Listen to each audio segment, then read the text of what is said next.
For more than a generation, the world has lived under the quiet rule of a new kind of empire. It wasn't an empire of colonies and garrisons, but one of silicon and software.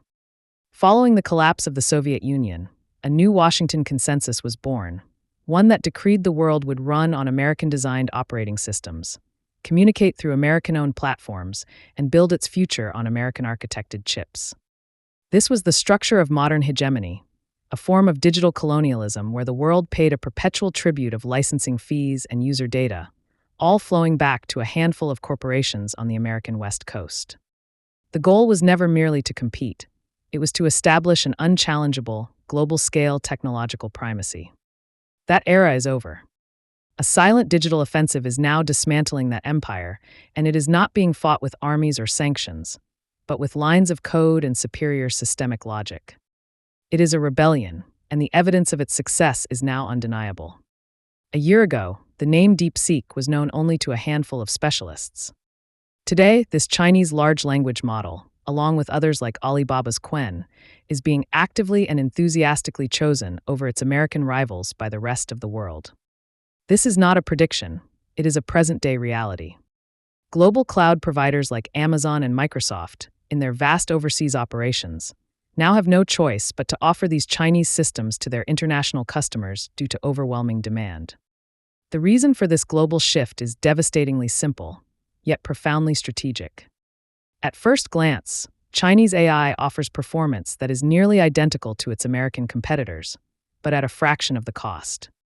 A Western analyst might dismiss this as a simple price war. That would be a catastrophic misreading of the situation. This is a deliberate geopolitical strategy. By making powerful AI accessible, affordable, and open, China is offering the nations of the world, particularly those in the global south long wary of American dominance, a path to what they crave most, technological sovereignty. It is an explicit invitation to break free from the expensive, restrictive, and politically conditional ecosystem of Silicon Valley.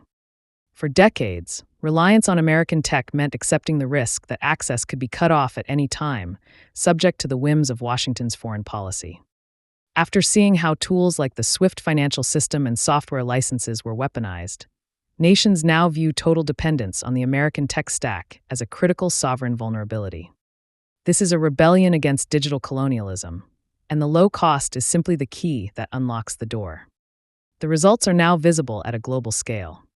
From Brazil to Indonesia, from small businesses to content creators, user by user, the world is choosing an alternative.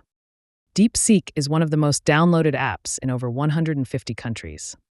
Alibaba's open-source model, Qwen, has spawned over 100,000 derivative models, creating a vast, decentralized people's army of developers who are building a new digital world on a non-American foundation. Most telling is the movement among the world's financial and industrial elite.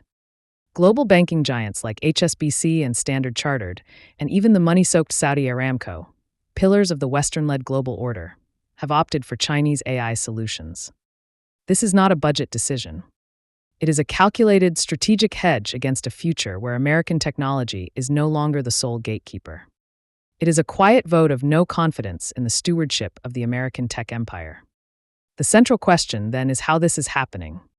How can China be winning this global race for influence when the United States has deployed its most powerful non-military weapon, a comprehensive sanctions regime designed with the explicit purpose of crippling China's technological ascent? The answer lies in a fatal flaw in Western strategic thinking, a cultural and philosophical blind spot so profound that it has rendered its entire strategy obsolete. To understand what is happening, you must abandon the Western obsession with the individual champion. Western strategy, a cultural reflection epitomized by America's champion company, Nvidia, is focused on creating the perfect gladiator, the single, undefeated champion chip with the highest performance stats. It is a marvel of engineering, a beautiful, powerful, and incredibly expensive weapon. It is the product of a culture that celebrates the lone genius, the heroic CEO, the disruptive unicorn. The entire U.S. sanctions regime was built around one simple goal: to stop China from ever building a gladiator of its own. But China and its national champion Huawei have adopted a different philosophy, one rooted in a different historical and strategic tradition. They are not trying to build a better gladiator. They are building a better army. A recent, deeply technical analysis compared the system architectures of Nvidia's flagship NVL72 and Huawei's Cloud Matrix 384. On a chip-for-chip basis, the American Gladiator, the Nvidia GB200, is still superior. It outperforms Huawei's Ascend 910C on every key metric. If the battle was a one-on-one duel in a coliseum, America would declare victory, and its pundits would celebrate their innate superiority. But real-world AI doesn't happen in a coliseum. It happens in the sprawling, complex battlefield of the data center.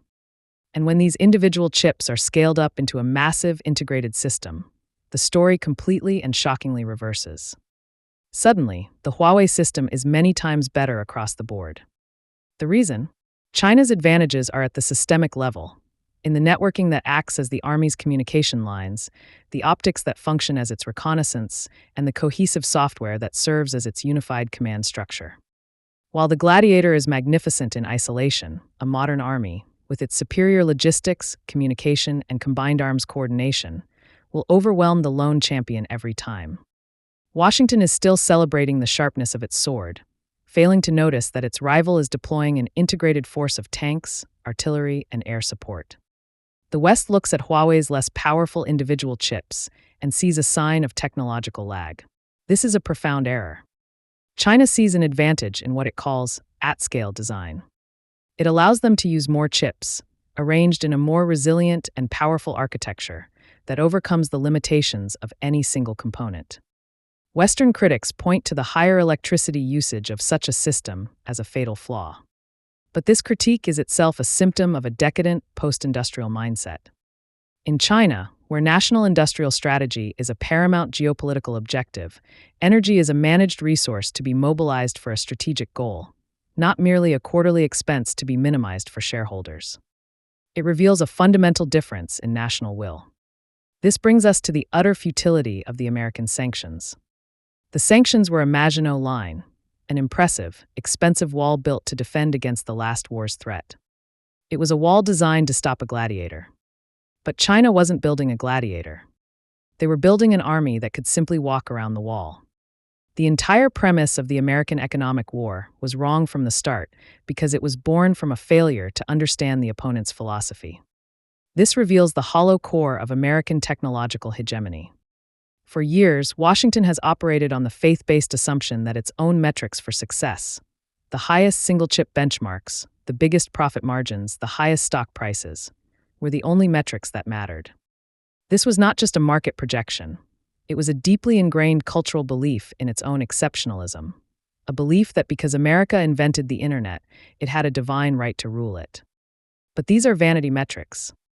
Washington is staring at a scoreboard, celebrating points in a game that its rival is no longer playing. The global race is not about who can build the most exquisite single chip. It is about who can provide the most effective, scalable, and accessible system that solves real-world problems for the global majority. On that front, the evidence is now clear. China is winning. The uncomfortable truth that policymakers in Washington must now confront is this: a new technological world order is not coming. It is already here. This is not a forecast. It is a diagnosis of a condition that already exists. The global software ecosystem, the first layer of imperial control, is being lost. The underlying hardware philosophy, the second layer, has been strategically outmaneuvered. The entire sanctions regime, America's primary weapon, has been exposed not just as a failure, but as a strategic blunder that has only accelerated the very outcome it was designed to prevent. The question is no longer if American technological hegemony will end. The real question, the one that should keep strategists awake at night, is this: what happens when an empire loses the very technological foundation of its global power, but its leaders, blinded by arrogance and legacy metrics, are the last ones to realize it? What does a hollow empire do when it discovers its primary tools of coercion no longer work?